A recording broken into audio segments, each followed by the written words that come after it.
Entonces, oye, muchas gracias a todos por participar y por venir a esta presentación, en la cual, aparte de presentar lo que es el Máster de Instrumentación y Control en la edición del próximo curso, del 2025-2026, pues vamos a tener una sesión técnica con Rafa González sobre el control de un horno y qué parte de ese control, digamos, estamos viendo en el máster, ¿no?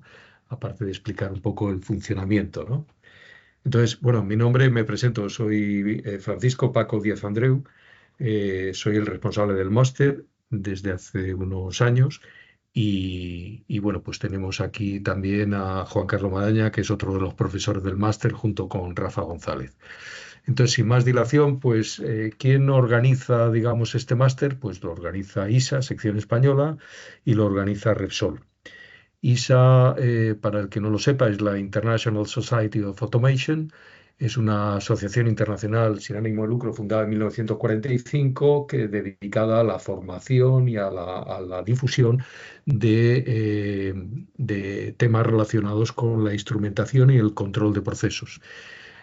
Tiene más de 100 secciones, 30.000 profesionales en todo el mundo. Es la asociación más importante que hay en el mundo en este tema. Y Repsol, pues muchos de vosotros ya lo conocéis, es una empresa de oil and gas y de energética, la más importante de España y de nivel internacional. Tiene pues 1.800 millones de barriles de reserva, 7 complejos industriales tanto en España como en Portugal y Perú, tanto de refino como de petroquímica, una producción de más de medio millón de barriles y 3.600 megavatios de producción de energía eléctrica de bajas emisiones y 25.000 empleados. Y colabora en esta edición la Escuela de Organización Industrial, dado que parte de los módulos se hacen allí y además la herramienta, la plataforma informática que utilizamos pues para poder hacer llevar a los alumnos toda la documentación, así como los programas que aportamos a los alumnos, pues se utiliza una herramienta que tiene la EOI, que es que es profesional, digamos, es bastante buena, ¿no? Es posible que en un futuro, y estamos negociando con ellos para que esa relación sea todavía más estrecha, pero en este curso va a ser como el año pasado, es decir, que vamos a hacer parte en el Centro de Formación de Repsol, parte en la EOI, y la EOI, digamos, figura como colaborador. Eh, es un máster privado, lo quiero decir, sobre todo porque esa pregunta nos llega muchas veces desde estudiantes de Latinoamérica. Es decir, no es un máster oficial. Todos los másteres de la EOI, por ejemplo, son másteres privados, lo cual se mantiene por el prestigio que tiene. Y afortunadamente, este año vamos a hacer la 20ª edición del máster, es decir, ya lo hemos hecho 20 años y digamos, con buena asistencia de estudiantes, lo cual es digamos, el boca oído que todos los estudiantes transmiten de un año para otro hacia sus compañeros y bueno, pues eso nos enorgullece, digamos, el saber que siguen confiando en nosotros. ¿Qué objetivo tiene el máster? Por una parte, formar a los profesionales, porque es un máster pensado para profesionales en puestos donde conocimiento de instrumentación y control de procesos son importantes para su trabajo. Hay gente que ya tiene muchos años de experiencia y muchas veces necesitan una actualización de conocimientos o en aquellas áreas del mundo de la instrumentación y control con el que están menos familiarizados. ¿A quién está dirigido? Pues, hombre, obviamente a la gente que trabaja en instrumentación y control. Es decir, tanto la parte de instrumentación de campo, analítica, como la parte de sistemas de control, control avanzado, etcétera. Pero también tenemos muchos alumnos que les viene muy bien estos conocimientos que vienen de procesos, digamos, de trabajo de ingeniería, de operación, incluso de inspección y otros departamentos. Está orientado para profesionales con experiencia. Lo ideal es tener 2 o 3 años de experiencia para poder aprovechar mejor, porque cuando sabes algo del tema es cuando más preguntas inteligentes puedes hacer y cuando más aprovechas un curso, pero también está abierto, digamos, a nuevos profesionales. Solemos tener algún nuevo profesional todos los años. Y por supuesto, no solamente usuarios finales, como es el caso de Repsol, sino ingenierías como Técnicas Reunidas, como Movidom y como otras que mandan a- a sus empleados, digamos, digamos, al máster, suministradores que también nos mandan para mejorar sus conocimientos a sus empleados y luego también gente que viene de forma particular, que está interesado en especializarse en este área y trabajar aquí. ¿Cuál es la metodología que utilizamos? Esto está pensado para hacerlo compatible con el trabajo del día a día. Entonces, es una semana al mes, que es de lunes a viernes, mañana y tarde, eso sí. Bueno, excepto el viernes, que es solamente mañana, pero está pensado para que tú llegues a un acuerdo con la empresa para que esa semana, digamos, te la deje para dedicarla plenamente al máster. Hay otros máster que son por la tarde o que son, yo qué sé, online y tal. Aquí hemos mantenido la formación presencial y cada vez que les pregunta a los alumnos a final de curso, oye, ¿qué os parecería si esto lo hiciéramos online? Nos dicen, no, preferimos hacerlo presencial porque la atención que se pone, digamos, a un máster presencial es mucho mayor y además, digamos, se aprovecha mucho más. Te olvidas, digamos, del trabajo durante esa semana, en la medida que lo que puedes, pero mientras estás en clase y por lo tanto, pues aprovechas mucho mejor. Cada módulo que tenemos, que son 11, ya os adelanto, pues tiene unos ejercicios de evaluación al final del módulo. ¿eh? Se hace también un proyecto de instrumentación y control bastante completo a partir del módulo 5 y dura aproximadamente 3 meses, 4 meses, 4 meses dura, que se hace por equipos. Disponemos también de muchos instrumentos reales, como son los que veis aquí en la pantalla en esta foto, que es del año pasado justo, algunos de los instrumentos que se mostraron. Veis instrumentos de nivel, instrumentos de todo tipo, de caudal, que se le muestra a los alumnos pues para que vean, porque a veces hay algunos que vienen de compañías de ingeniería donde lo han visto en papel, digamos, y el verlo en la realidad pues es muy práctico. Tenemos muchas simulaciones de proceso, donde se hacen muchas prácticas, tanto de control de hornos, de control de calderas, de control de columna de destilación, control PID, también ajuste de controladores PID. En fin, hay muchos simuladores que se utilizan y que son tremendamente prácticos. Hacemos también algunas visitas a plantas reales que sirven un poco para complementar la formación y, por supuesto, facilitamos toda la documentación y no solamente esto, sino algunos libros que tenemos editados desde ISA España, que sirven para complementar, digamos, la formación y como elementos de consulta. Y los simuladores también los proporcionamos para que podáis seguir haciendo práctica. El profesorado, digamos, para mí es el mayor orgullo que tenemos en este máster y la razón de su éxito es que buscamos a los profesionales con mejor experiencia y capacidad pedagógica también en el mundo industrial. Es decir, todo el que da clase te está contando lo que ya ha vivido desde hace bastantes años. No es algo que haya aprendido por un libro o por referencias de otros, sino que por eso, por ejemplo, el profesor de válvulas es una persona que está dedicado muchísimos años al tema de válvulas de control, el de sistemas de control, pues lo mismo, y a lo mejor no son especialistas en otras áreas, aunque tengan conocimientos generales, pero el que va a venir, digamos, es la persona que os puedo garantizar que tiene una amplísima experiencia en esto, y con lo cual también es muy interesante porque para los alumnos, porque digamos que cualquier pregunta que tengáis o cualquier consulta de vuestro día a día, pues digamos se la podéis hacer con toda la libertad. ¿Cuáles son los contenidos del máster? Pues estos son los módulos que tenemos. Hay un primero de fundamentos que siempre yo pregunto al final a los alumnos y siempre me dicen que es fundamental y que parece como que, bueno, que no tiene tanta importancia, que parece que esto lo sabemos. Bueno, pues la gente lo agradece porque no solamente es un repaso de los conceptos básicos de ingeniería química que vas a necesitar luego, sino que es un repaso de otros muchos conceptos que si no los tienes claros vas a perderte en el resto. En el módulo 2, pues vemos todo el tema de instrumentos de medición y analizadores de proceso. El módulo 3 vemos válvulas de control y válvulas de seguridad también. El módulo 4 está dedicado a instalación y mantenimiento, temas de, por ejemplo, calibración de instrumentos, etcétera. El módulo 5 ya es ingeniería de instrumentación y es cuando se empieza el proyecto, para lo cual tienes que haber hecho los módulos anteriores. El siguiente módulo es de instrumentación y control en zonas peligrosas y sistemas instrumentados de seguridad, cosa que es un tema que ya, digamos, se ha instalado, digamos, como una preocupación y un tema fundamental en las plantas de proceso. El siguiente módulo es lo que llamamos control básico, que, como veréis, pues aparte de control PID, tiene algunas estrategias, las más sencillas, digamos, de control, pero que son las fundamentales, porque sin ello no funciona nada de lo demás. El siguiente módulo, el 8, es de sistemas de control, es decir, es la herramienta con la que vamos a ejecutar esos controles. El siguiente es control de equipos de proceso, en el cual vamos a ver pues, compresores, bombas, columna de destilación, reactores, etcétera.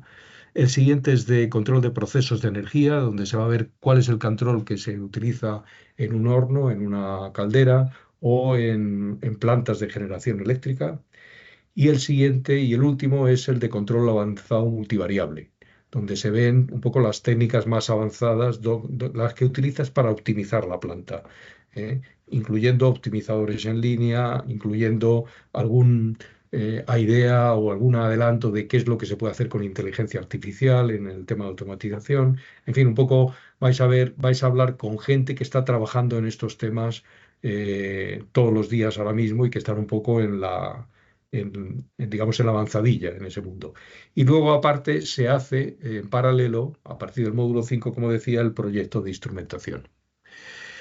Bueno, tuvimos el honor hace unos cuantos años, recuerdo que Juan Carlos Maraña precisamente era el presidente de la sección ISA España, de ser galardonados con el Premio Internacional de ISA Section Performance en Houston, ¿no?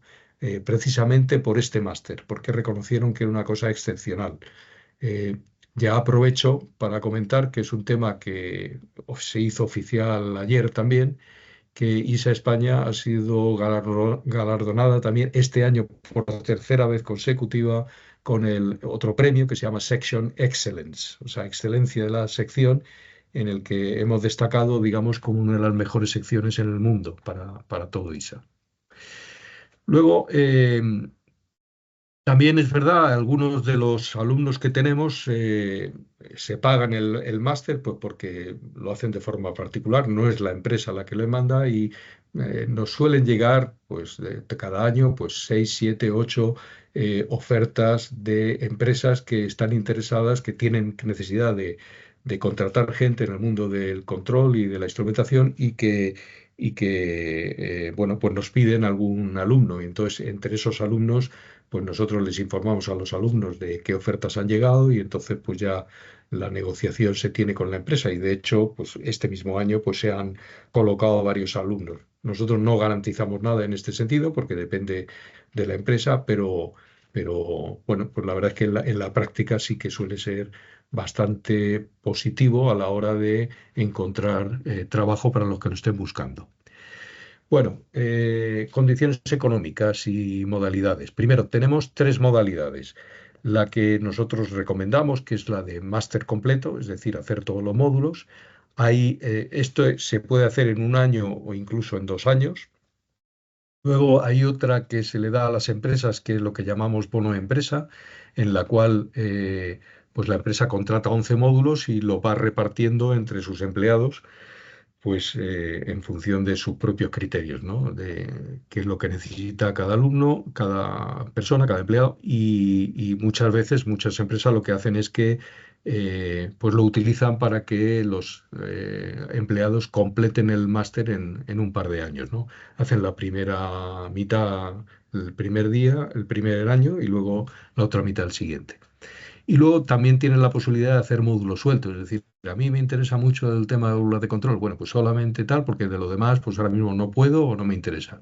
Pues también es más caro, como veis aquí en la tabla de precios, pues que son los precios de este año, pues que tenemos un máster completo con estos precios, un bono de empresa con estos precios y cada módulo separado pues cuesta bastante más, ¿no? Por eso son 11 módulos, si hacéis la cuenta veréis que cuesta bastante más porque eh, aunque tengo que decir también que comparado con los precios de mercado y los precios que tiene ISA para otros cursos, pues son precios bastante de mercado y bastante, incluso diría que reducidos.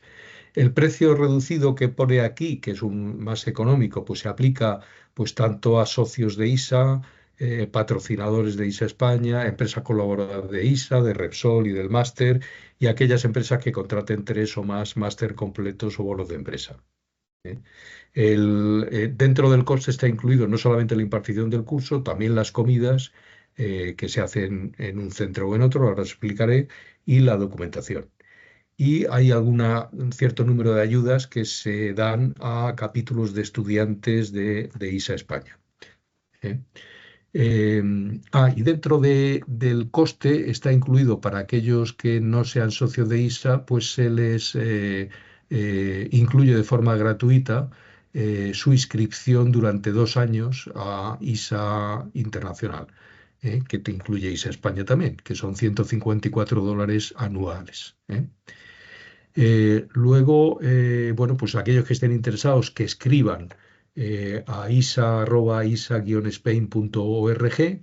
Los que sean empleados de Repsol lo tienen que hacer a través de la herramienta de Workday de Repsol. Lo digo porque Repsol es uno de los socios y, bueno, pues apoya, digamos, claramente el máster indicando esta información, nombre y apellidos, empresa, teléfono, etcétera. No es necesario que toméis nota de esto porque a todos los que estéis interesados os lo puedo enviar esta presentación posteriormente. Para ello, lo que tenéis que hacer es que a continuación de esta charla vais a recibir un correo por parte de ISA en el cual se pide que valoréis el máster y se os pide que si estáis interesados en recibir la documentación, pues que pongáis vuestro correo electrónico. Y entonces, pues porque ahora mismo hay gente aquí que no sé si no sé su correo electrónico, ¿no? Y entonces, claro, para mandarlo necesitamos el correo electrónico. Luego, estas son las fechas que tenemos para este curso. Aquí ya las he corregido porque había un pequeño error que ahora os comentaré, pero empezamos el 15 de septiembre, es decir, la semana del 15 al 19 de septiembre es el primer módulo, el módulo 2 es del 13 al 17 de octubre, el módulo 3 se hace del 17 al 21 de noviembre. En una primera versión que corregimos lo antes posible, pues ponía del 10 al 14 de noviembre, pero es porque no habíamos caído que en Madrid la festividad del 9 de septiembre, que me parece recordar que es la Inmaculada, se ha trasladado este año al 10 de noviembre. Pero bueno, ya está oficial y ya está corregido, que es del 17 al 21. Y aquí tenéis el resto, más o menos es una semana al mes, como podéis ver. Hemos evitado las fechas, lógicamente, la Semana Santa, etcétera, etcétera. Y luego, pues terminamos el 26 de junio, que es cuando se hace la ceremonia de clausura. Aquí está, Juan Carlos, esto que te comentaba antes por teléfono, de que el módulo 10, que es el que te toca a ti, pues está del 25 de mayo al 29 de mayo. Es decir, este año lo hemos adelantado una semana para evitar ir con prisas en el último momento. ¿Eh? El periodo de preinscripción es este mes de junio. En el mes de julio confirmaremos la admisión porque sobre todo aquellos que venís de forma particular, pues revisamos el currículum para confirmar que realmente vais a aprovechar el máster y que no es digamos que estáis bien orientados, digamos, no estáis un malentendido. El 30 de julio se hace la matrícula ya oficial con el pago del 40% del máster y en febrero se hace el segundo pago.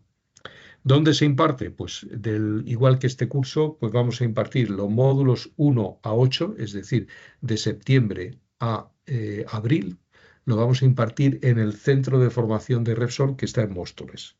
¿Eh?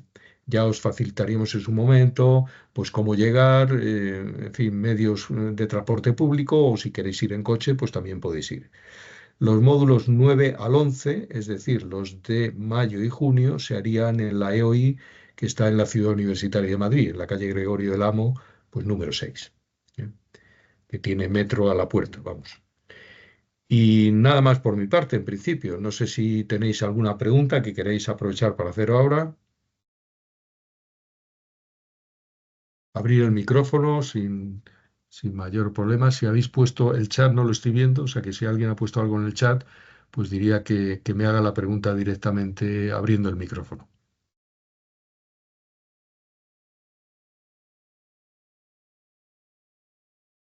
Bueno, pues de momento, como no veo que haya ninguna pregunta, pasamos ya a, digamos, a la charla sobre hornos, control de hornos de destilación, que va Rafa González. Rafa es el responsable de automatización y optimización, si no me equivoco con los nombres, que van cambiando año a año, de Petronor, del grupo Repsol, y que, bueno, pues amplísima experiencia, como algunos habréis oído anteriormente. Tiene un máster además en temas de automatización y lleva muchos años dedicados a esto con una visión, pues lógicamente muy realista, ya que es una persona que vive esto, eh, digamos, en propias carnes de una manera directa, todos los días en su planta.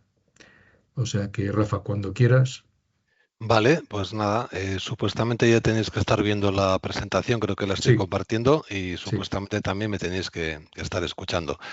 Me has recordado una anécdota graciosa, Paco, cuando has dicho antes, y además es una puntualización que quiero hacer, sobre la conveniencia de hacer este máster una vez que llevas un tiempo trabajando, ¿no? Por supuesto, la formación siempre, si te llega cuando te hace falta, es mucho mejor que cuando no la necesitas, ¿no? Y claro, uno cuando empieza a trabajar tiene tantas cosas que aprender que desde ese punto de vista estoy totalmente de acuerdo, que es mejor enfrentarse a los problemas, empezar a ver dónde vas a sufrir para que luego venga alguien y te enseñe, ¿no? Pero has hecho una puntualización que me ha hecho, la que me ha hecho mucha gracia cuando has dicho, así podéis hacer preguntas inteligentes. Así que se entiende que después de llevar 2 años trabajando, luego ya puedes hacer las preguntas inteligentes. Y claro, pues igual es que antes no, ¿no? Y me has recordado anualmente, hace ya un montón de años, el presidente de Petronor nos juntaba al personal de confianza, que nos llamaban, que era el personal de fuera de convenio, ahí más o menos por Navidades, para contarnos un poco cómo había ido el ejercicio y el devenir de la empresa y todas estas cosas. Y entonces siempre luego había un turno de preguntas. Y el presidente este, que tenía un carácter pues de los de la época, o sea, era otra época, siempre hacía lo mismo. Siempre decía, turno de preguntas. Y arrancaba uno, hacía una pregunta y con independencia de cuál fuera la pregunta y quién preguntaba, no contestaba y decía lo siguiente, ¿alguna pregunta inteligente? Y entonces, a partir de ahí, nadie preguntaba nada, se acababa el turno de preguntas y nos íbamos a comer los langostinos, ¿no? O sea Bueno, bueno, quiero aclarar, perdona, que nadie se sienta ofendido por el comentario. O sea, me refería a sí, que que se está aprovecha claro, mucho Paco. mejor las preguntas. O sea, Sí. uno tiene mucho más que preguntar cuando se han planteado los problemas. Evidentemente, los alumnos, que tenemos algunos alumnos que están recién graduados, aprovechan muchísimo el máster. Pero yo lo noto es que cuando uno lleva 2 años peleándose ya en la planta, las preguntas que tiene tienen más enjundia, Mejores vamos. son, sin ninguna duda. A ver, eso yo creo que ha quedado clarísimo, pero me ha recordado la anécdota y no me he resistido a contarla porque era la forma de que la gente no preguntara nada. Y justo aquí lo que pretendemos además es todo lo contrario, es que la gente pregunte, pregunte y pregunte, ¿no? Porque realmente es una de las mejores formas de aprender, tanto el que está escuchando como el que está impartiendo, que también se aprende un montón, ¿no? Entonces, bueno, pues nada, yo os voy a contar más o menos, teníamos hasta las 7:30, ¿no, Paco? Entonces, yo creo que voy a intentar hacerlo más o menos en 3/4 de hora, por ahí, para dejar al final del orden de 10 minutos, un cuarto de hora, para que podáis hacer todas las preguntas que queráis. o que podamos debatir cualquier asunto, pero no me importaría nada en absoluto si en el mientras tanto me queréis interrumpir y me queréis hacer alguna pregunta, pues nada, yo encantado. Creo que tenemos tiempo de sobra en 45 minutos para ver la presentación que tenemos preparada. Y si lo hacemos de esa manera, pues seguramente para mí será un poco más cómodo y si no, pues lo dejamos para el final sin mayor problema. Vale, más o menos la presentación de Paco es, bueno, es así. Yo desde el punto de vista académico, full equip, o sea, lo saqué todo. Y es curioso porque esta es una de las conclusiones de esta charla, ¿no? Que después de tener toda la formación académica posible, llega el día en el que te tienes que enfrentar a la realidad, ¿no? Y que ahí es donde te das cuenta de cuáles son tus carencias, cuando realmente tienes que empezar a resolver problemas y cuando tienes que empezar a trabajar con la planta, ¿no? Y de eso va un poco esta presentación, ¿no? Que se titula Control de un horno de la universidad a la empresa pasando por el MIC. Y en realidad lo que os voy a contar es una charla motivacional para futuros alumnos del máster. O sea, a mí lo que me gustaría es que de los que todavía estéis escuchando por aquí, que más o menos creo que son unas 36 personas por ahí, los que os estéis planteando si este máster merece la pena o si no, pues lo que me gustaría es motivaros para que lleguéis a la conclusión de que sí merece la pena, ¿no? Entonces, ¿cómo lo voy a hacer? Pues prácticamente de una forma muy personal.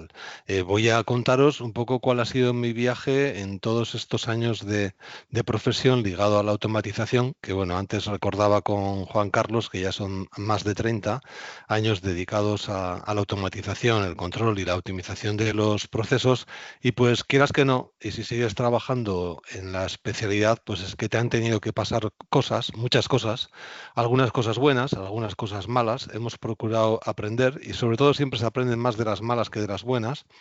Y un poco lo que me gustaría pues es eso, el contaros en todo ese proceso de formación y de evolución profesional, en qué puntos me hubiera gustado apoyarme en formación que no tuve capacidad de tener en aquel entonces y que ahora pues es muchísimo más fácil. Vamos a utilizar un proceso muy común, que es un horno de un proceso. Yo creo que en la industria de procesos, todos los procesos en general tienen que calentar algo o enfriar algo, y entonces desde ese punto de vista, pues el que en un proceso haga falta un horno es algo muy, muy, muy habitual, tanto un horno como una caldera, ¿no? Para presentar lo que son las áreas técnicas de interés que necesita el profesional de la automatización.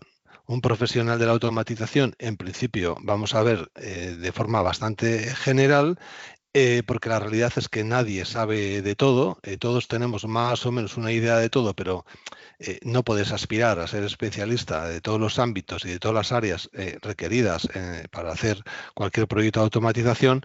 Y lo que sí vamos a dar aquí es un poco un repaso de todas las cosas que harían falta para poder controlar un horno de proceso. Veremos cómo el MIC cubre todas las necesidades técnicas de formación. No va a ser esto una clase teórica, o sea, no os voy a enseñar ni mucho menos cómo hay que controlar un horno, pero lo que sí vamos a mostrar son cuáles son las necesidades desde el punto de vista de formación que tendríamos que tener cubiertas para poder controlar un horno industrial en condiciones, ¿no? Hacerlo bien y con unas garantías mínimas de seguridad. Ponía aquí que la experiencia no se transfiere, el conocimiento sí, esto es estrictamente así, la experiencia siempre es algo personal. Nosotros a lo que aspiramos es a transferir el conocimiento a través de gente con experiencia, eso sí, porque creemos que el conocimiento se transfiere mejor si el que te lo está transfiriendo pues ya tiene una experiencia asociada.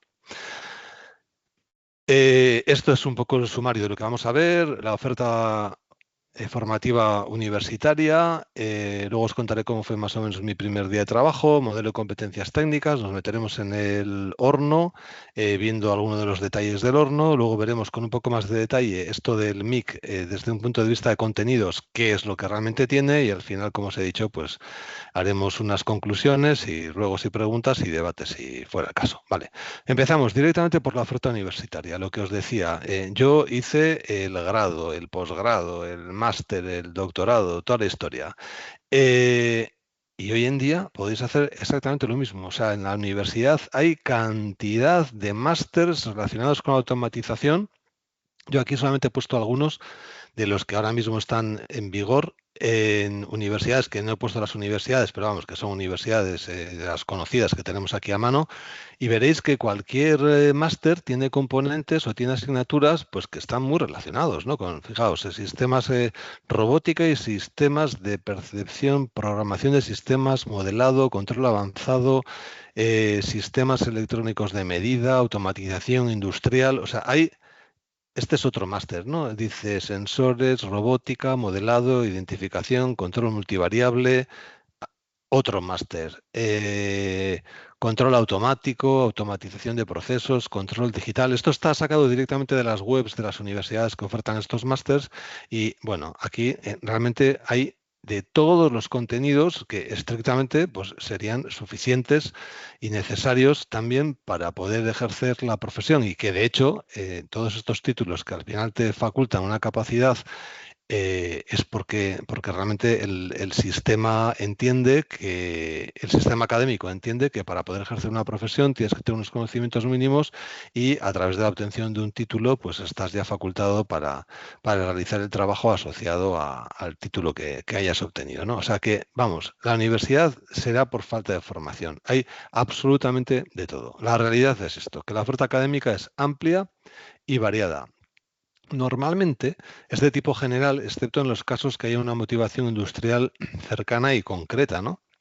En ese caso, normalmente la formación suele ir dirigida al entorno industrial que lo motiva. Yo vengo del entorno cooperativo de Mondragón. De hecho, el grado, bueno, la ingeniería lo hice allí hace ya un montón de años, y en Mondragón había clarísimamente una motivación industrial que era la de abastecer o dar servicio a las necesidades que generaba todo el grupo cooperativo que teníamos al lado, ¿no?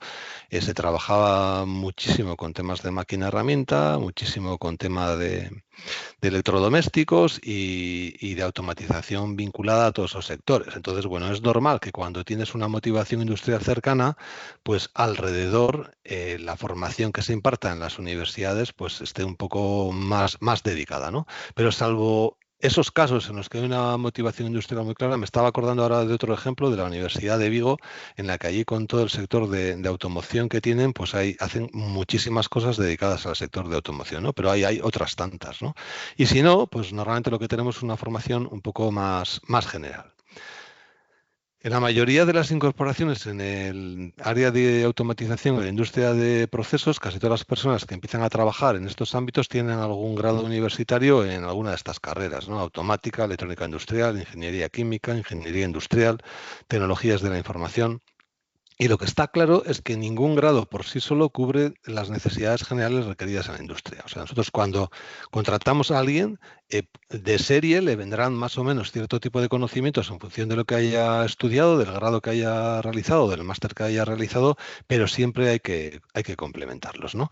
Entonces, bueno, os voy a contar una pequeña anécdota de lo que yo aquí digo que fue mi primer día de trabajo, aunque exactamente no fue el primero, pero sí fue el primer día en el que supuestamente yo ya tenía criterio, ya había aprendido todos los fundamentos y yo pensaba que podía hacer ya un buen papel, ¿no? Y básicamente el tema fue que mi jefe me dijo, oye, que me han dicho que eres un experto en control. Efectivamente, yo en el currículum traía un montón de cosas ahí apuntadas, era un súper experto, como no. Y me dijo, anda, échale un vistazo al horno de crudo 1, que estamos teniendo problemas con el control de temperatura y vamos a tener que hacer algo, ¿no? Entonces, bueno, yo, por supuesto, súper voluntarioso, ¿no? Cuando empiezas y no tienes voluntad y ganas, pues te has acabado, dedícate a otra cosa. Pero lo primero que dije, hombre, pues claro, o sea, menos más que yo soy un artista en hornos, anda, que no controlo yo bien los hornos.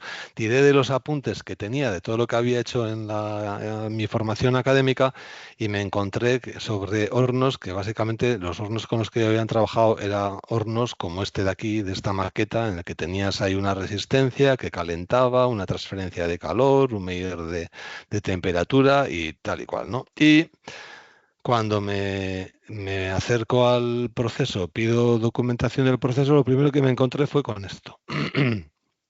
Esto para muchos de vosotros seguro que ya lo habréis reconocido, es un PNID. Es un diagrama de proceso y de instrumentación que es un estándar en el sector en el que está pintado el proceso y todos los instrumentos que están colocados en el proceso y que te dan una idea clarísima de lo que tienes ahí, ¿no? Yo lo primero cuando vi esto pues, fue susto, ¿no? Dije, ¿qué es esto? ¿Qué es este documento? Ya yo no conocía el PNID, a pesar, como os he dicho, de tener una formación académica, pues eso, full equip. Me fui a planta a ver el horno y me encontré con esto. Esta es la realidad que me encontré del horno, en el que para que os hagáis una idea, y esto dimensiona muy bien, estas dos cositas que hay aquí se ven, ¿no? Estos son personitas, ¿no? Que están aquí. Por lo tanto, os podéis hacer una idea de la magnitud de lo grande que era este horno, ¿no? Ya eso también impresiona, ¿no? Esa era un poco mi sensación antes de ponerme a hacer cosas. Bueno, pues el segundo día que estuve trabajando en este horno, provoqué un disparo del horno por ajustar mal un PID, que dicho sea de paso, ni siquiera hacía falta ajustarlo porque el problema estaba en otro sitio.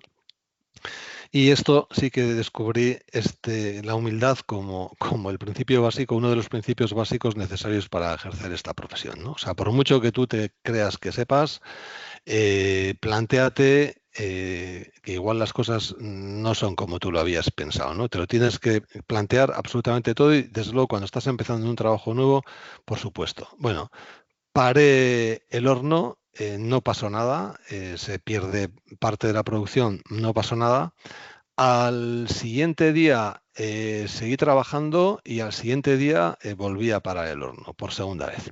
Y entonces ya mi jefe me dijo, oye, mira, no pasa nada, el proceso está seguro, todo el mundo se puede equivocar, tenemos derecho a equivocarnos, pero hombre, a ver si cada vez que te equivocas no sale tan caro, ¿no? Y entonces, bueno, está claro que ese fue un momento de reflexión importante y de decir, vamos a empezar a echar un vistazo a ver exactamente qué es lo que yo necesito saber, cuáles son las carencias que tengo y vamos a ver cómo consigo ser competente en todas esas partes en las que evidentemente todavía no lo soy.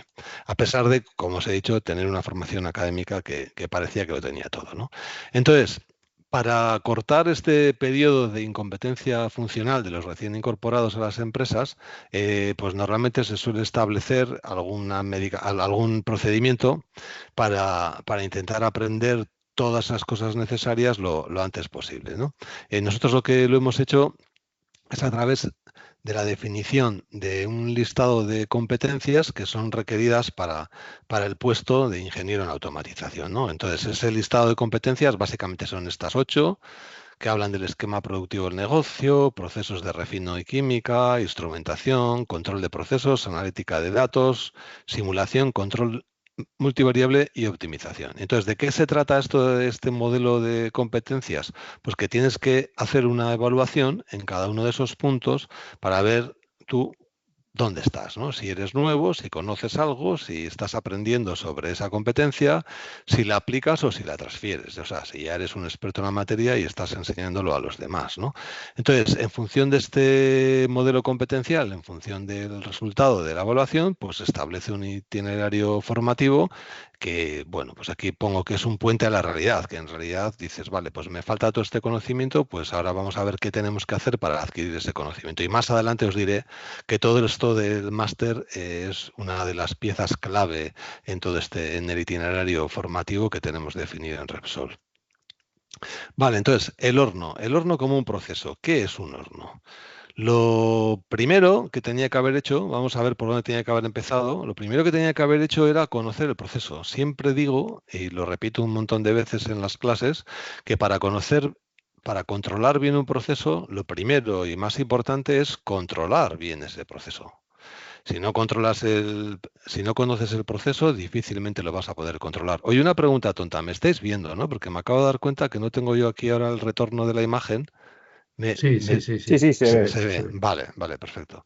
Entonces, siempre que vayamos a controlar un proceso, lo primero es conocer bien el proceso. ¿Y qué significa conocer el proceso? Pues lo primero es ubicarlo en su conjunto, ¿no? En este caso, se trataba de un horno de una unidad de crudo y tendremos que saber qué es una unidad de crudo, qué hace una unidad de crudo. Bueno, pues en este caso el crudo entra por aquí, aquí se calienta en este horno, luego va a entrar en una torre, luego seguramente puede pasar por otro horno para ir a otra unidad, en fin.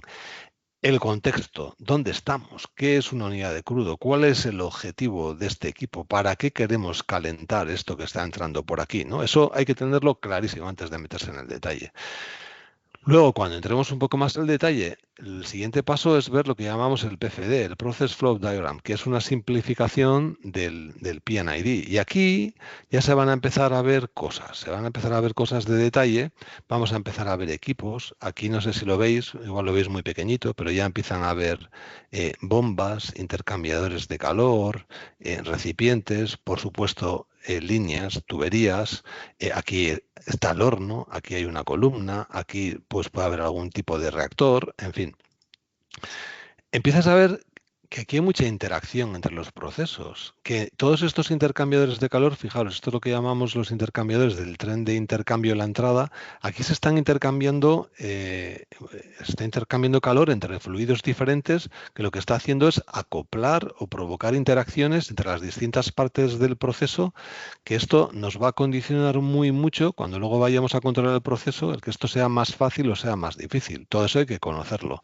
Hay un sinfín de detalles operativos, de cuestiones importantes que hay que manejar y que hay que saber. Por ejemplo, el soplado de un horno. Hoy en día esto ya no es tan relevante, pero hasta hace muy pocos años, desde luego lo era, cuando utilizábamos combustibles líquidos en los hornos, que básicamente era pues, algún tipo de combustible que te sobraba del proceso, que desde luego tuviera poco valor. Esto solía ser muy habitual utilizar el fuel oil. El fuel oil es un combustible que genera residuos sólidos y que va generando hollín, y que todo ese hollín se va depositando en los tubos del horno, de tal manera que al final, si los tubos se ensucian, la eficiencia del horno disminuye, y para evitar eso lo que se suele hacer periódicamente es soplar el horno, literalmente, soplarlo por dentro, ¿no? Metes una corriente de aire muy grande para intentar sacar todo ese hollín por la chimenea, ¿no? Es una forma de irlo limpiando y de que la eficiencia del horno se vaya degradando de forma mucho más lenta.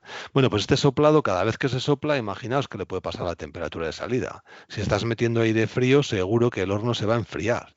Y si el horno se enfría, como pasaba una vez cada 8 horas, pues bueno, el soplado se puede hacer de forma manual, se puede hacer automática, pero a lo que voy, hay que conocer todos los detalles operativos importantes del horno antes de pasar a diseñar el sistema de control. Por tanto, es imperativo conocer el proceso, o sea, no es una opción, hay que conocerlo. La tecnología, la teoría de control y los equipos serán parecidos para hacer galletas o para destilar crudo, pero luego en los detalles es donde están realmente las diferencias, ¿no? Hay que conocer las relaciones causa-efecto que describen el proceso. Sí, sí, esto que estáis viendo aquí es lo que parece. Estos son ecuaciones diferenciales. Ecuaciones diferenciales en este caso, que lo que están describiendo son aquí todos los procesos de transferencia de calor.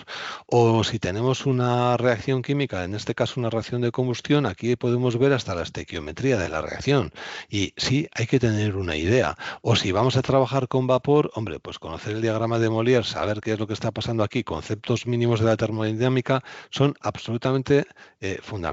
Entonces, no hay que ser un científico, pero sí hay que tener unos conocimientos claros sobre los fundamentos, sobre lo básico, ¿no?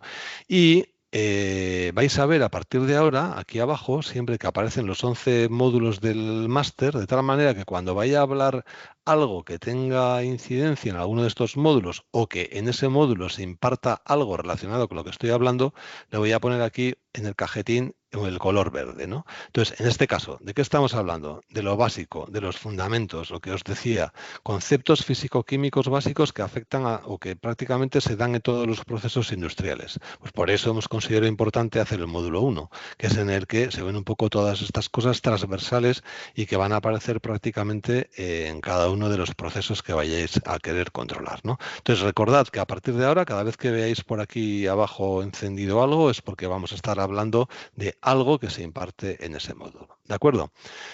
Lo siguiente, ¿qué mido? ¿Cómo mido? ¿Dónde mido? Bueno, pues esto clarísimamente, ya veis, aquí se imparte en el módulo 4, en el módulo 5, y es que todo proceso candidato a ser controlado por un algoritmo de control automático necesita 3 elementos básicos en el sistema de control. Necesita medir, necesita decidir y necesita actuar. Esto es básico en cualquier sistema de control automático. Para medir tenemos los instrumentos, para decidir los controladores, para actuar los elementos finales de control, que a día de hoy las válvulas siguen siendo los elementos finales de control más utilizados en la industria. Entonces es necesario conocer un mínimo de estos tres elementos para poder realizar un trabajo de automatización con un mínimo de criterio. Y para obtener ese criterio, pues hay que tenerlo o hay que verlo desde varios puntos de vista, ¿no? Entonces, ¿qué es lo que hacemos? Vemos los fundamentos de funcionamiento del instrumento, los criterios de selección, todos los conceptos asociados a la instalación, mantenimiento y calibración de los instrumentos y las normas, códigos y especificaciones aplicables. Y como ha dicho antes Paco, todo esto impartido por gente que tiene mucha experiencia y que ha trabajado mucho haciendo estas cosas. Ya os lo he avanzado yo también, que uno no puede ser experto absolutamente en todo. Yo, por ejemplo, de instrumentación, pues tengo unos conceptos o un conocimiento, bueno, pues que ya con los años, pues ya igual es algo más que básico, ¿vale? Pero yo nunca he sido un experto en instrumentación. Así como si claramente me veo como un experto en la parte de control, en la parte de instrumentación y en la parte de los elementos finales de control, pues no lo soy. Entonces, por eso decía que es necesario conocer un mínimo de uno de estos tres elementos para poder trabajar con criterio en esta especialidad. Entonces, para conocer lo anterior para cada una de las tres acciones básicas es una especialidad en sí misma. Ser capaz de realizar un proyecto de automatización completo requiere coordinar todos estos temas. Por lo tanto, prácticamente hacer un proyecto de automatización completo lo que va a requerir es no una, sino más de una persona y el ser capaz de trabajar en equipo.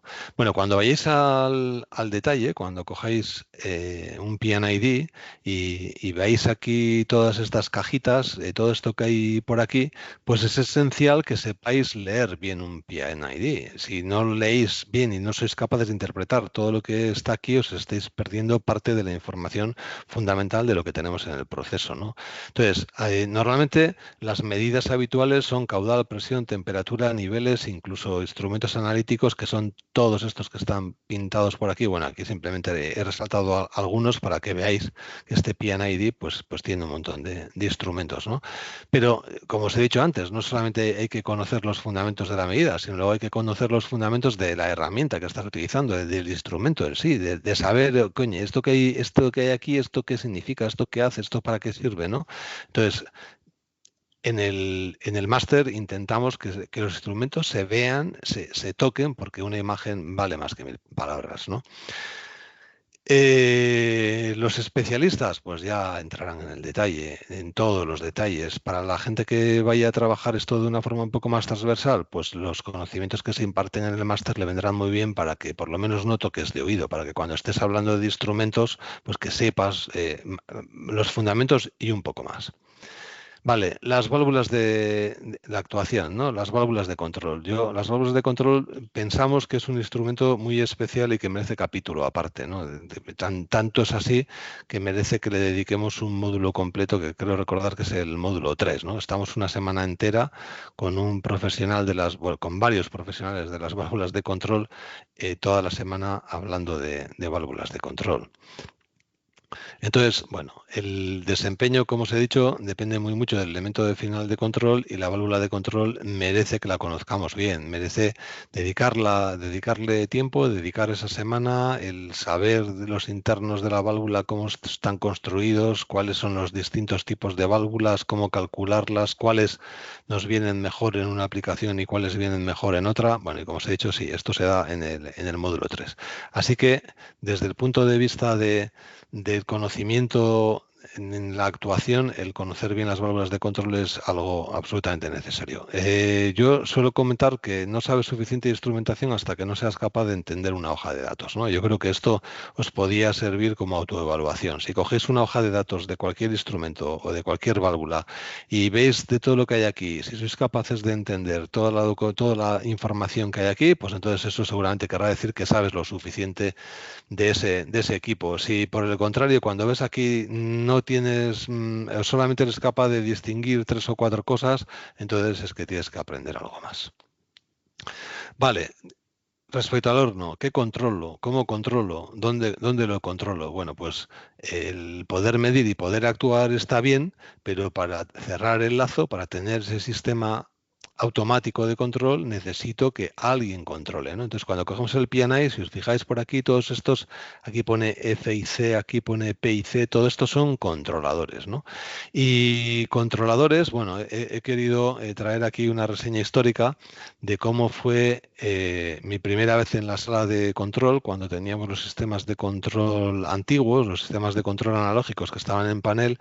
Esto era la sala de control número 2 de la refinería de Petronor, más o menos a mediados, bueno, principios de los 90, que fue cuando terminamos de hacer todos los proyectos de digitalización. Y os quiero enseñar un vídeo que está traído aquí de la Filmoteca Española, que pues, sacaron de la sala de control 1. Es muy breve, son un par de minutos, no, yo creo que incluso menos. Un vídeo de la época para que veáis cómo era una sala de control y que eso no tiene absolutamente nada que ver con lo que tenemos hoy, pero de alguna forma sí nos ha condicionado la evolución histórica. Merece la pena que escuchéis el audio porque es muy de la época, ¿eh? O sea, no dice nada de interés, pero es un audio muy interesante. Allá va. Javi, acaba de llegar la válvula, ¿quieres verla? Vale, no, vale. ¿Está en aquí? Ese era un operador de control haciendo sus cosas, cambiando puntos de consigna o ajustando, lo que fuera, con las herramientas de tendencia que había en la época, los registradores de plumillas, en papel, haciendo un report, tomando notas. Ahí arriba se ven los panalarros, los anunciadores de alarmas o los anunciadores de si un equipo estaba en servicio o no. En fin, bueno, ya veis, ¿no?, que las cosas han cambiado un poco. Conceptualmente no son tan distintas, lo que pasa que el formato de la interfaz sí que es distinto, es totalmente distinto, ¿no? Entonces, los controladores tenían esta pinta y con la evolución tecnológica pasamos de los controladores analógicos, aquí hay un controlador analógico neumático, pasamos a los controladores electrónicos, los controladores electrónicos fueron evolucionando.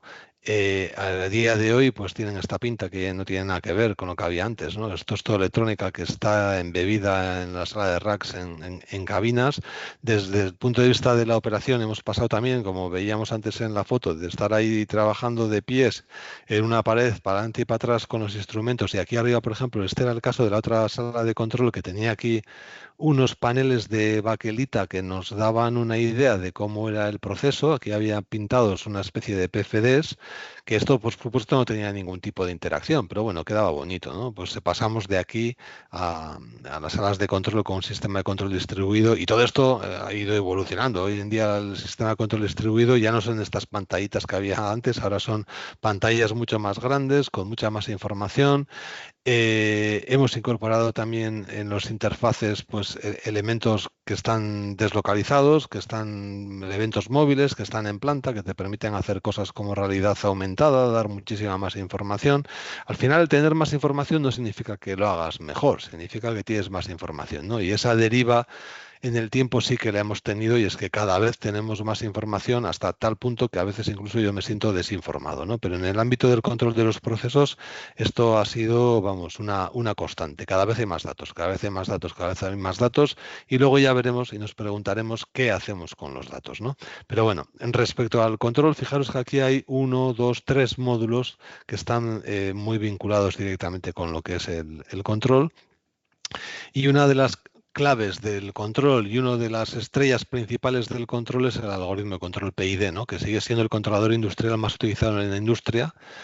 Hay estadísticas por ahí, pero siempre andan en el entorno del 95% de los controladores industriales siguen siendo PID. Entonces su conocimiento es clave, el saber diseñar, sintonizar, trabajar bien con un PID es clave. Y bueno, pues todo esto se imparte, por supuesto, en los módulos relacionados con el control, en este caso en particular en el módulo 7.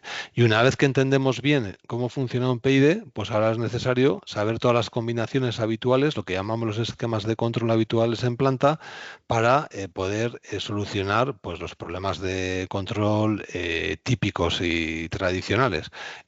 Por supuesto que aquí hay una definición de mejores prácticas que se puede aplicar en ciertos tipos de procesos y se trata de saber como mínimo esas mejores prácticas desde un punto de vista conceptual de cuáles son los esquemas de control que hay que aplicar en cada uno de los casos, ¿no?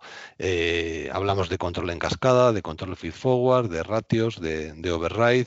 Bueno, y aquí hay varios módulos que se entretienen muy mucho, que ven todo esto con bastante detalle. De los esquemas de control os he dicho, ¿cuál es la mejor práctica industrial para el horno? Pues seguramente, dependiendo del tipo del horno, utilizaremos un esquema de control de selectores cruzados o utilizaremos otro tipo de esquema, y todo esto se ve con detalle en los módulos 9 y 10. Si os fijáis en la transparencia anterior, que está más vinculado con el control en general, los módulos 5 y 7, o sea, prácticamente es que tenemos 4 o 5 módulos del máster dedicados a temas de control.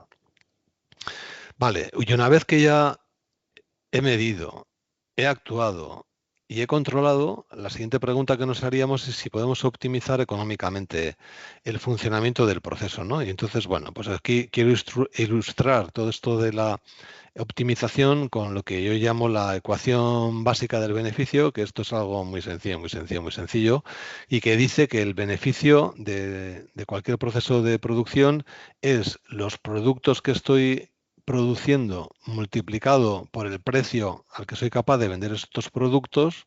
Esto sería lo que entra en la fórmula como positivo, ¿no? Cuanto más vendamos mejor, y cuanto más caro sea el coste, o sea, el valor unitario de lo que estoy vendiendo, mejor.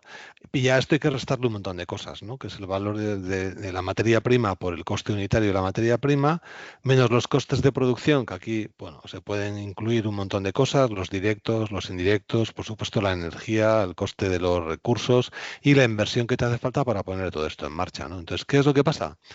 Que la suerte es que la inversión en la mayoría de las mejoras relacionadas con los sistemas de control pues suele ser muy baja en comparación con la inversión requerida total. Así que los tiempos de retorno de los proyectos de optimización vinculados a las aplicaciones de control suelen ser muy bajos, suelen ser inversiones muy, muy, muy atractivas. El acercamiento a la especificación basándose, bueno, esto es algo matemático, es la regla, bueno, más que matemático estadístico, la regla del mismo porcentaje nos permite trabajar más cerca de la especificación produciendo más.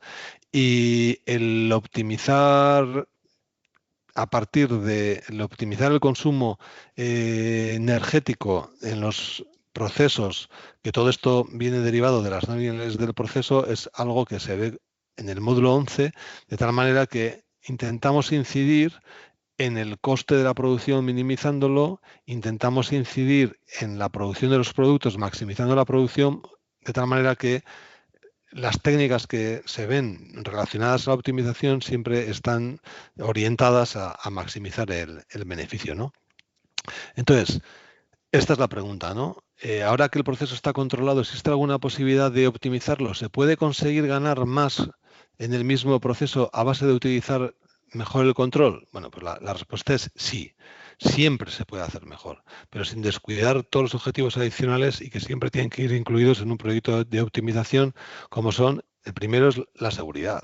O sea, si yo soy capaz de controlar mejor el proceso, de llevarlo a otro punto de operación que desde un punto de vista económico es más óptimo, eso está muy bien.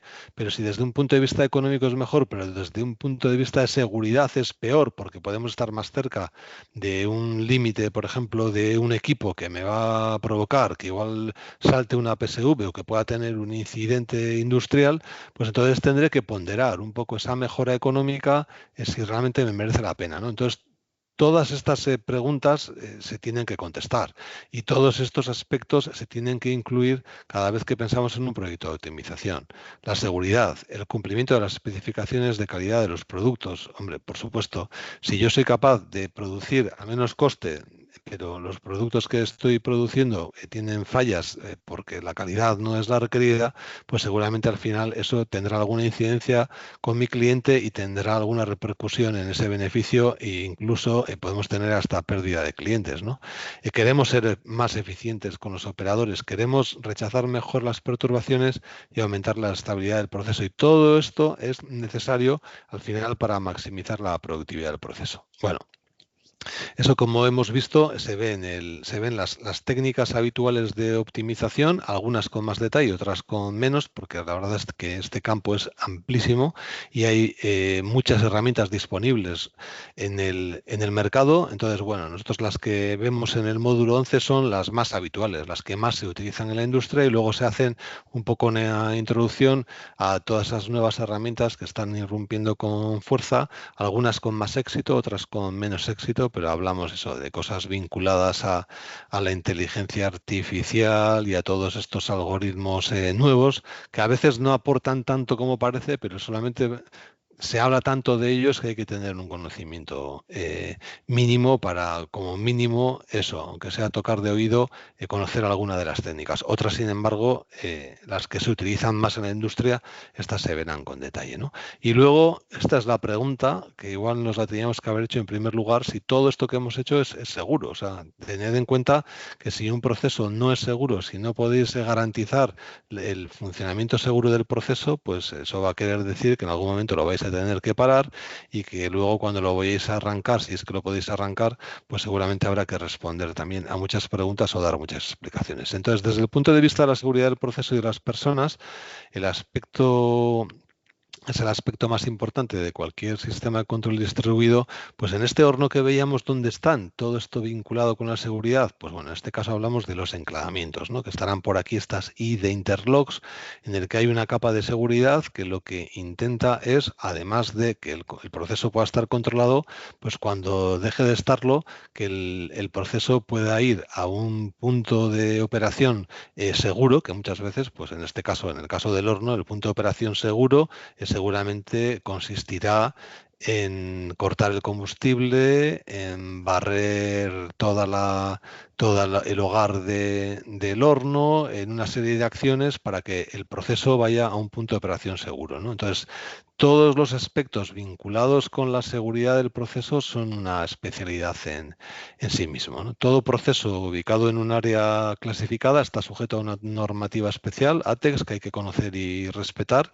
Y todo esto, ahora estamos aquí en el módulo 6, aquí encendido, y hay una serie de técnicas asociadas al análisis del riesgo que hay que conocer, ¿no? Hablamos de los HAZOP, del establecimiento de los niveles de SIL.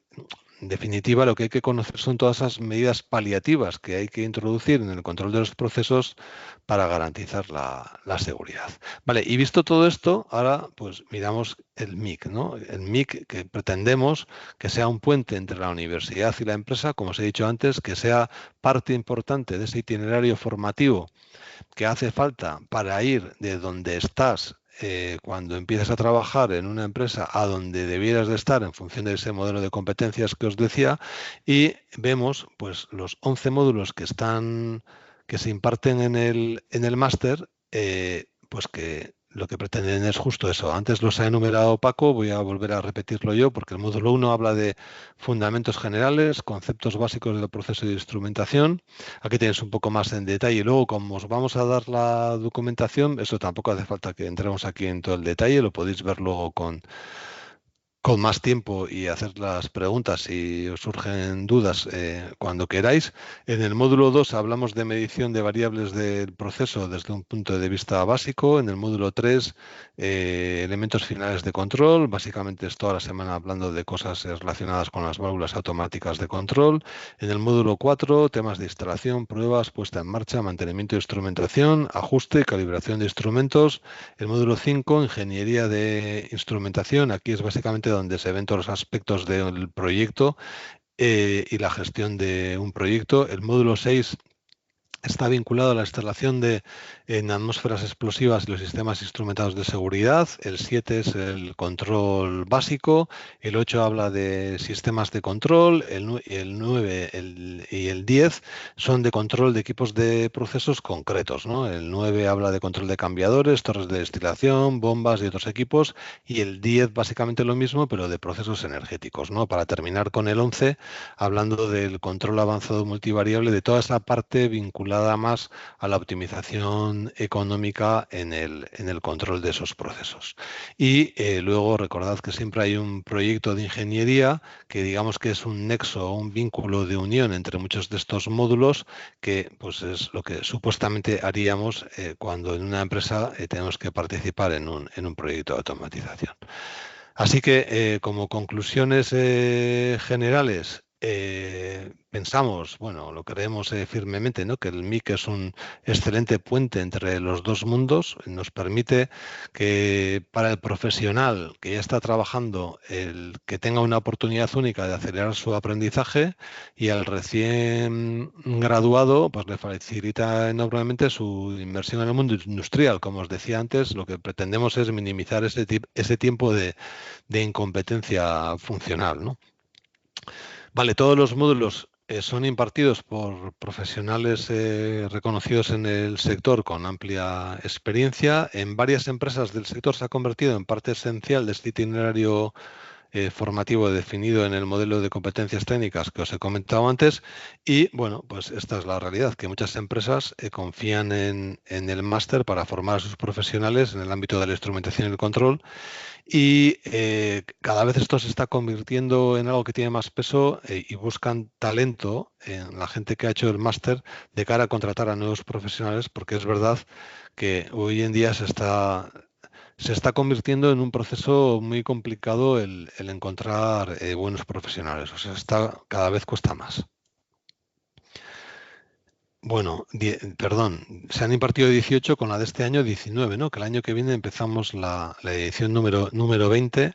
Yo recuerdo de conversaciones hace ya un montón de años, tanto con Paco como con Juan Carlos, en las que no teníamos nada claro que esto fuera a durar, ¿no? Porque pensábamos que en 3 o 4 ediciones íbamos a acabar con todos los alumnos potenciales o con todos los profesionales del sector, y la verdad es que ya eso, vamos para 20 y probablemente sean algunos más. O sea que yo creo que es de justicia eso, recordar y agradecer a los impulsores iniciales del máster que hayamos llegado hasta aquí y que tengamos futuro, ¿no? Y de esos promotores iniciales, pues bueno, el nominar a personas siempre tiene el riesgo de olvidarte algunas. Desde luego aquí tenemos a una de las que estuvo en el principio, que es Paco, que está por ahí, Paco Díaz Andreu.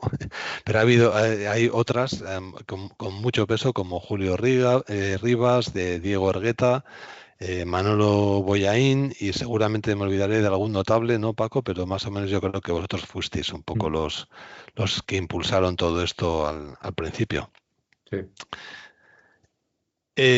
Así que nada, en este viaje personal que os he contado, a mí me hubiera gustado que más o menos cuando yo empecé en Petronor, en esa época, hubiera tenido una oferta formativa como el máster. Como os he dicho, a pesar de tener toda la oferta académica disponible en el momento y de tener todas las titulaciones, pues a mí me faltaba muchísimas cosas por aprender. Me hubiera gustado muchísimo tener la posibilidad de asistir a un máster como este, y como os pongo aquí, los recursos eran mucho más limitados. He puesto aquí algunos de los clásicos, ¿no? Si tenías el libro de Antonio Creus, pues ya habías dado un gran paso, porque solamente saber que ese libro era muy bueno era un valor en sí, ¿no? El acceder al libro no era tan fácil como ahora. O sea, lo tenías que comprar, y a veces comprarlo tampoco era nada fácil ni directo, ¿no? Lo mismo con Sebastián Dormido, en este caso, un catedrático, al final un catedrático de la UNED, que siempre fue una de las personas con mucha motivación industrial y que acercó no, sí, sigue de mérito todavía, los dos mundos. Y luego, bueno, pues fuera de aquí pues estaba Shinsky, estaban los libros de Liptak. O sea, siempre ha habido referentes, pero hoy en día el acceso a la información y a la formación no tiene absolutamente nada que ver con lo que teníamos pues hace no tantos años. Así que nada, oye, yo por mi parte agradeceros la atención, especialmente en este formato que siempre hace que todo sea mucho más complicado. Lo presencial por regla general aporta mucho más, pero bueno, hemos llegado hasta aquí, prácticamente son las 7:15 y lo que os comentaba, para aquellos los que decidáis que esto es fantástico y vais para adelante, pues nos veremos porque yo participo en 2 de los módulos. Y si ahora pues tenéis cualquier cuestión, cualquier pregunta, cualquier cosa, pues aquí estamos disponibles para lo que queráis preguntar. Sí, antes de abrir lo de las preguntas, quería, Rafa, si no te importa, aprovechar pues para un par de cosas. Por una parte, decir que en todos los módulos hacemos encuestas a los alumnos pues para ver qué es lo que les ha parecido, qué les ha gustado más, qué les ha gustado menos, y tomamos muy en serio y muy en cuenta estos comentarios. Y de hecho hemos aprovechado para, junto con la información de las encuestas, hacer una revisión de los contenidos del máster, de actualizar un poco, porque la evolución de todo el mundo de la automatización y de los sistemas de control y de la instrumentación, digamos, ha sido importante en los últimos años.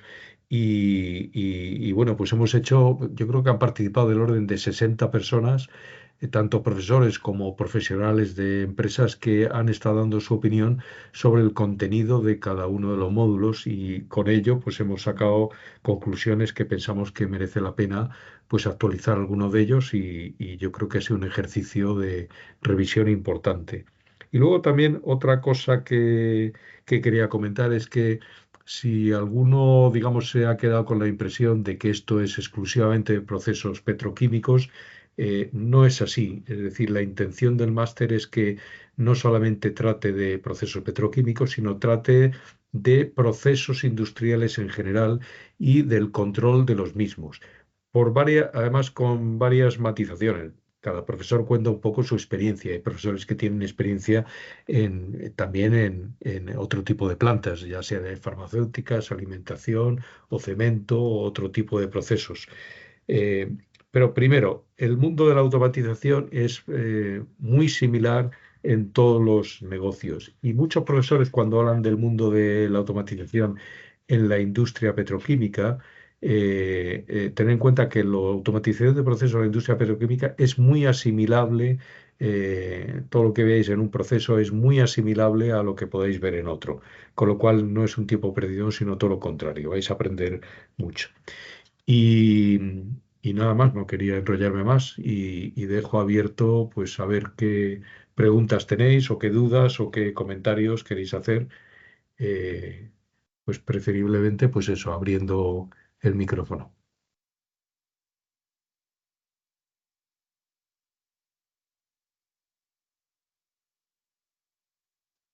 Hola, buenas Juan tardes, Francisco. Gutiérrez, Sí, sí. hola, ¿qué hay? Buenas tardes. Gracias por lo que es la exposición que han hecho del máster. Ujú, Y la pregunta que tengo es comentarle sobre dónde se hace el máster. He visto que las ubicaciones que pusieron al principio de la reunión son ujú. en Madrid, ¿correcto? Sí, sí, Entonces, bueno, sí. ¿habría posibilidad de que tengan una edición en la que se pueda hacer en remoto? O sea, o que sea virtual, porque claro, yo soy de Cartagena y entonces si tuviera que desplazarme a Madrid, Ujú. aparte del precio que tiene, tendría que tener los costes del desplazamiento y de estas estancias allí. Entonces, para mí ahora mismo económicamente es difícil de realizarlo de esa forma. Sí. Bueno, pues como he dicho antes, o sea, el máster es presencial. Esto es un tema que hemos discutido internamente, y de hecho con la pandemia pues estuvimos a punto de hacer una edición virtual, pero al final el consenso de todos los profesores fue que no tenía nada que ver, es decir, que era mucho mejor seguir haciéndolo presencial. Y de hecho hubo un año que dejamos de hacerlo por el tema de la pandemia, pero luego hemos vuelto al formato virtual, y no está Presencial. previsto hacerlo. Presencial, perdón, Vale, presencial. Y vale, no, vale. no está previsto ahora mismo. Muy bien, Eh, gracias. a mí me gustaría aportar un matiz más, y es que no estamos hablando de un máster de estos, de un cursillito. ¿Cuántas horas lectivas son, Paco, en total? Son cerca de 600. Eso es. Es que es muy potente en cuanto a contenidos. Entonces, hubo el año de la pandemia, que nos vimos forzados a, justo la pandemia me pilló a mí en el módulo 7, aquello fue en el mes de marzo, y nos quedaron por hacer del 7 al 11 y lo hicimos de forma virtual. Y de forma virtual llegamos a la conclusión de que perdíamos mucho contenido, que eran tantas horas, o sea, imagínate estar una semana, los contenidos teóricos semanales son del orden de 40 horas, casi, ¿no? Las Sí, horas lectivas, ¿no, Paco? sí, sí, sí, 40 horas repartidas en 5 días, estamos hablando, pues eso, pues prácticamente de 8 horas de media al día, que 8 horas de media al día de formación presencial ya casi son, bueno, son muchísimas. Pues imagínate de formación virtual. O sea, realmente los alumnos se terminan perdiendo. O sea, si no tienen ese nexo presencial es muy difícil que podamos transferir tanto conocimiento en tan poco tiempo. Entonces, por eso decidimos hacerlo de esa manera. ¿Y cuál es el problema de que no se haga en más ubicaciones? Pues porque al final necesitas un número mínimo de alumnos para que todo esto pueda salir rentable, no para tener beneficios, pero como mínimo para cubrir los costes, porque si no, lo deseable pues es que se hiciera presencialmente en más de una ubicación, ¿no? Pero la realidad es que a día de hoy nos damos con un canto en los dientes, prácticamente el que vayamos ya por la edición número 20 y que tengamos alumnos para seguir haciéndolo de forma presencial. Juan, pero vamos, te entendemos perfectamente y especialmente últimamente con lo costoso que se ha convertido ir a Madrid, ¿no? Que si antes era caro, ahora todavía es muchísimo más caro porque los hoteles se han disparado y entonces siempre hay que buscar cosas que sean un poco más baratas, pues cuesta mucho. Y otra pregunta ya relacionada con el tema del curso. Una vez que se inicia el máster, ¿es continuo o, digamos, se hace en determinadas semanas en un calendario anual o cómo lo plantean ustedes? Pues mira, esto vuelvo a poner la presentación de antes. Déjame mirar un momento, que a lo mejor no lo has visto. Vamos a ver, perdona. Estas son las semanas del máster, es decir, es una semana al mes. ¿Eh? Vale, que está planificado así, vale, perfecto. Está planificado precisamente para poderlo hacer compatible con estar trabajando en tu empresa, ¿no? Ahora, la semana que estás en el máster, estás al 100%, porque son 8 horas diarias prácticamente, ¿no? Quiero decir con respecto también a lo que dices que nos ha llegado ese comentario de hacerlo virtual, especialmente de gente de Latinoamérica que estaba muy interesada. Es curioso porque aunque no está pensado, porque para gente de Latinoamérica, sin embargo todos los años tenemos 2 o 3 alumnos que vienen de Latinoamérica y se pasan el año entero, en general se pasan el año entero aquí porque les merece la pena, lo cual por una parte es una satisfacción para nosotros porque pensamos que eso es fruto del prestigio del máster, pero entendemos que si venir de Cartagena es un esfuerzo, venir de Colombia o de Perú te aseguro que es bastante Hombre, más. mucho más, claro, obviamente. No, al final pues tienes que sopesar eso, ver de qué manera te puedes Claro, claro. organizar y Sí, decir, sí, bueno, sí. yo quiero hacer el máster, quiero tener la titulación, pues entonces, y aparte una inversión económica que tienes que también que planificarla. Por eso es la pregunta, ¿vale? Bueno, pues Y, muchísimas gracias. y lo que decía, que lo de los costes de Madrid, vamos, se ha convertido en algo prácticamente prohibitivo para muchas actividades. Y luego este calendario, de todas maneras, y toda esta presentación, como decía antes, os la podemos enviar. Vais a recibir una encuesta justo después de este webinar y os van a preguntar que si queréis recibir la encuesta dando vuestro correo lo podemos hacer. He visto por aquí que me parece que era Antonio Campo, un profesor del módulo 3 de válvula de control, precisamente, que quería comentar algo. Antonio, ¿no quieres? No, solamente sugerir que en los casos donde sea difícil, y eso es comprensible, la asistencia a todos los módulos en personas que están trabajando en algunas empresas, cabe la posibilidad de que seleccionen aquellos módulos que más les puedan interesar, 2 o 3, y que los hagan parcialmente. Esto yo me encuentro en el módulo 3 que asisten bastantes alumnos, pues que solo acuden a ese módulo o a uno más, por ejemplo, ¿no? Los que más interés Sí. tengan para su específica aplicación profesional. Sí, sí, o hacerlo en 2 años, que también hay gente que lo hace así, en fin, que son opciones que también Nosotros ayudamos a la gente, nos gusta que la gente termine el máster, es decir, que lo haga aunque sea en 2 años o incluso en el peor de los casos en 3 años. Bueno, pues porque no tiene o dinero, o no tiene, digamos, disponibilidad de tiempo, lo que sea, pero sí que les ayudamos y les mantenemos las notas. Anthony. Hola, buenas. No sé si... Pues Ana, venga. Hola, soy Ana. Ana. Venga, Sí. luego Anthony. Venga, primero Ana. Ok. Quería saber cuánto tiempo, además de las clases presenciales, qué tiempo estimado de trabajo, cuántas horas de trabajo personal hay en el Sí, proyecto y en sí. estudio. Bueno, una Bueno, estimación. Y luego la siguiente pregunta va con lo último que acabas de comentar sobre la posibilidad de hacer el máster en 2 años. ujú, Que guardáis las notas. sí. Bueno, pues esto me parece muy interesante porque, bueno, combinar esto con el trabajo, pues es un esfuerzo muy grande. Claro. Mira, yo a los alumnos no les engaño. Digo, mira, esto es un máster. O sea, no es un cursillito de nada. Digamos, esto supone un esfuerzo. Y cuando además del máster están haciendo el proyecto, te aseguro que hay un par de meses o 3 que están bastante presionados. O sea, porque además el problema, y no os voy a engañar, pero que es que cuando sales del máster tienes un montón de correos pendientes.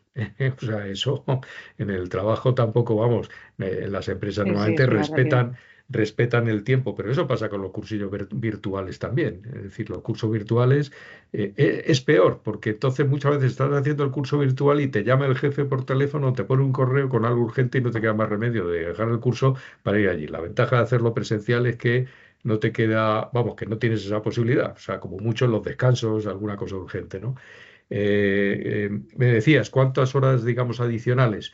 Pues mira, en los ejercicios de evaluación que se hacen en cada uno de los módulos, las instrucciones que tienen los profesores es que no lleven más allá de 5 o 6 horas el completarlos. Hay, digamos, módulos donde hay un poco más y un poco menos y tal, pero más o menos ese es el máximo que yo le tengo indicado y algunas veces hemos corregido pues para evitar una carga excesiva de trabajo.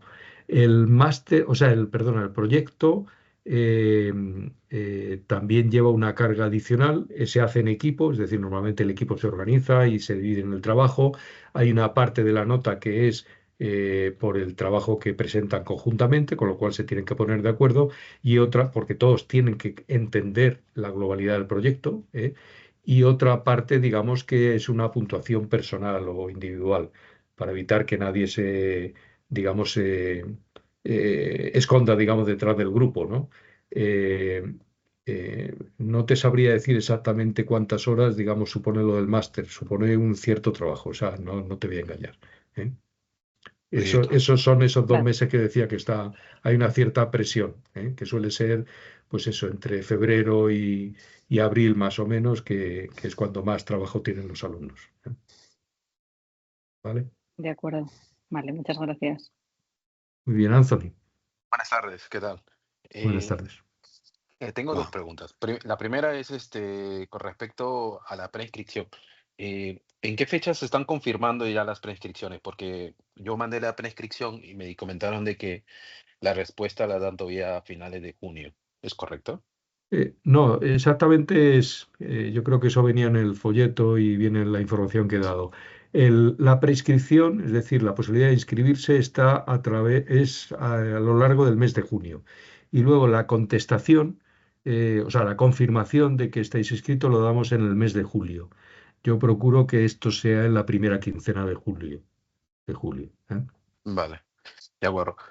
Sí, no, más que todo porque como el máster lo está patrocinando la empresa, entonces quiero saber más o menos las fechas para decirle a la empresa, ir a pagar. Bueno, Claro, claro. el Sí, otro punto el primer pago ya es a finales de julio. sí, vale. La otra consulta es con respecto al proyecto de instrumentación. ¿Hay ¿Mm?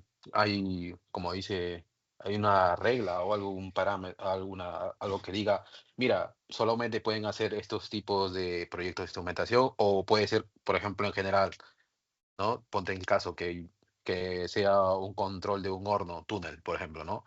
O en el sector de cerámica, por ejemplo, Ujú, o de ujú. repente un sistema de automatización en el área de, ¿cómo se llama? En la petroquímica, ¿no? por ejemplo. No, Me mira, refiero si hay algo. sí, mira, el proyecto es un proceso fijo, específico, con preguntas específicas.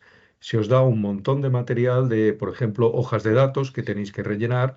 Tenéis también, es decir, se os pone un caso real o lo más real posible, porque de hecho, digamos, está basada en una planta que no es una planta real, pero porque al principio lo hacíamos con una planta real, pero llegamos a la conclusión de que era más práctico hacer un proceso, se os da los PNIs y todo lo demás, ¿eh? Pero un proceso que cubriera todos los posibles instrumentos, todas las posibles variantes que vais a encontrar en los distintos procesos y en los distintos proyectos que vais a tener, ¿eh? Entonces, Entonces, disculpa, sí. entonces ustedes nos dan el material para que nosotros podamos elegir el proyecto que vamos a enfocarnos, o Bueno, nosotros tenemos que traer no, el proyecto la está idea. elegido, es decir, el proyecto se Ah, os va a dar dado.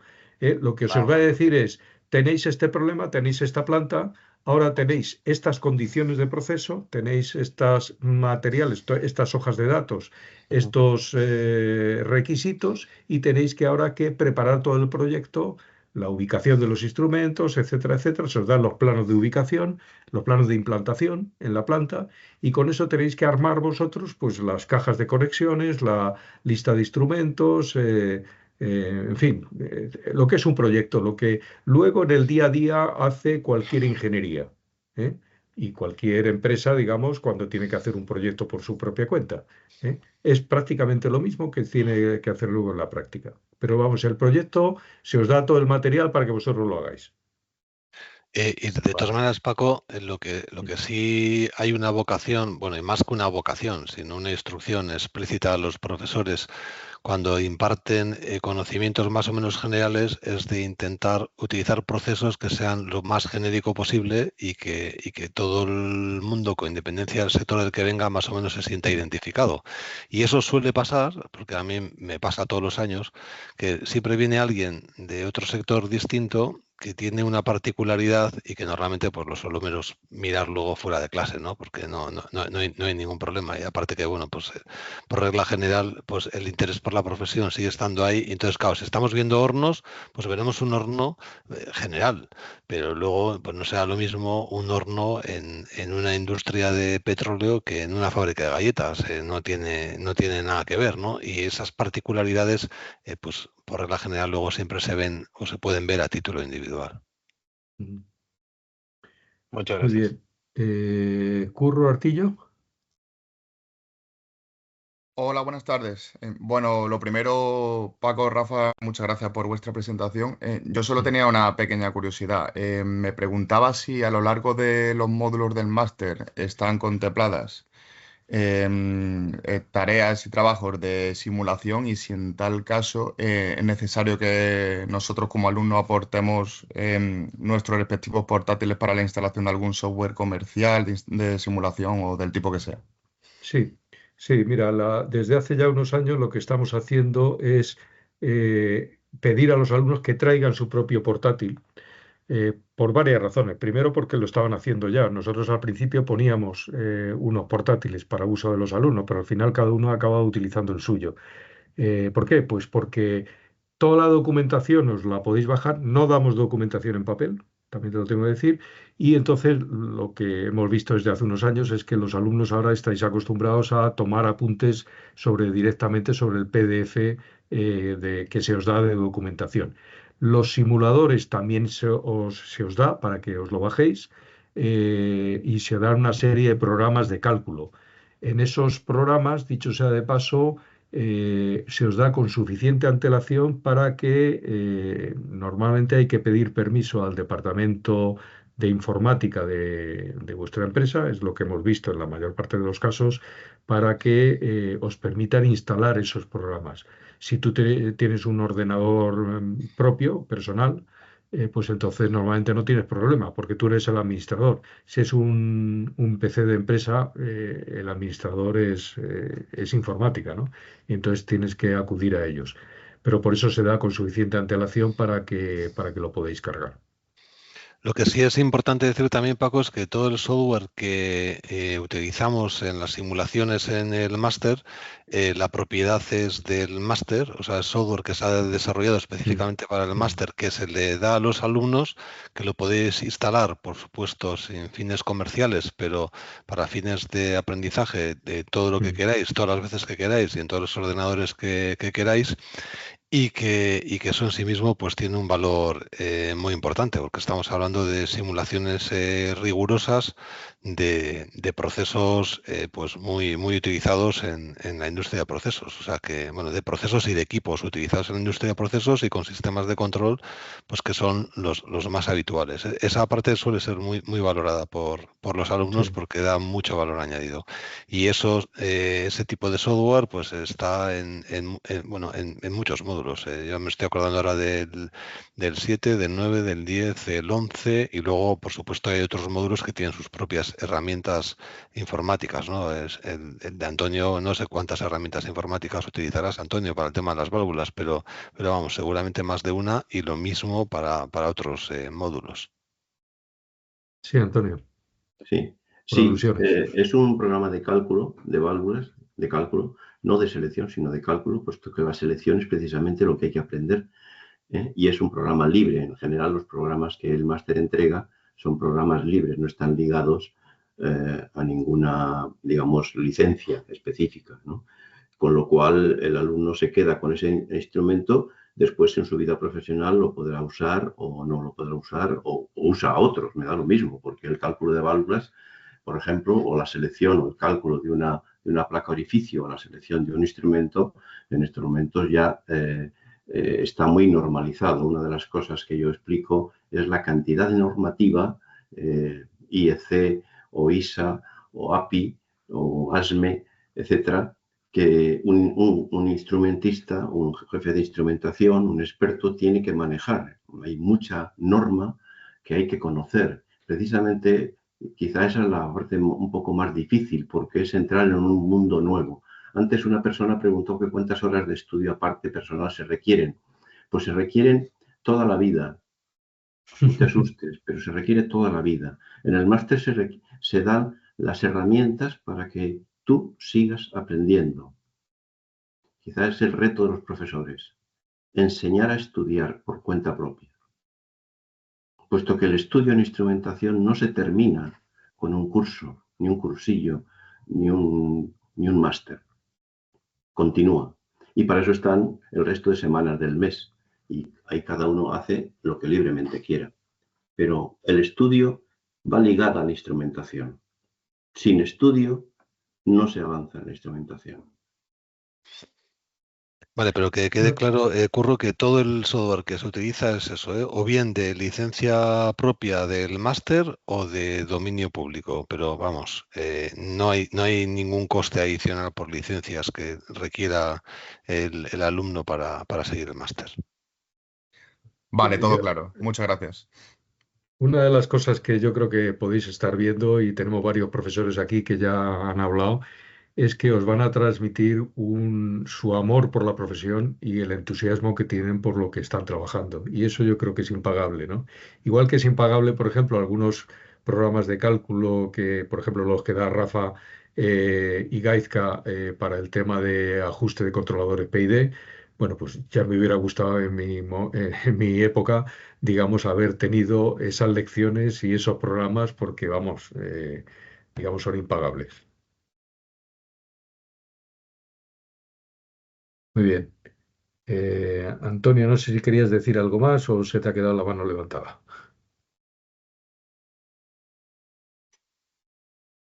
No quiero decir nada más. Muchas gracias a todos, gracias a Rafa y a ti y a todos los que han asistido hoy a esta presentación y a ver si nos vemos en Móstoles y en Madrid el próximo curso. Por cierto, que va a ser mi 20 curso. Yo hice Sí, tú eres de los primeros. desde la primera sesión y ha sido una experiencia a lo largo de 20 años. Gracias a todos.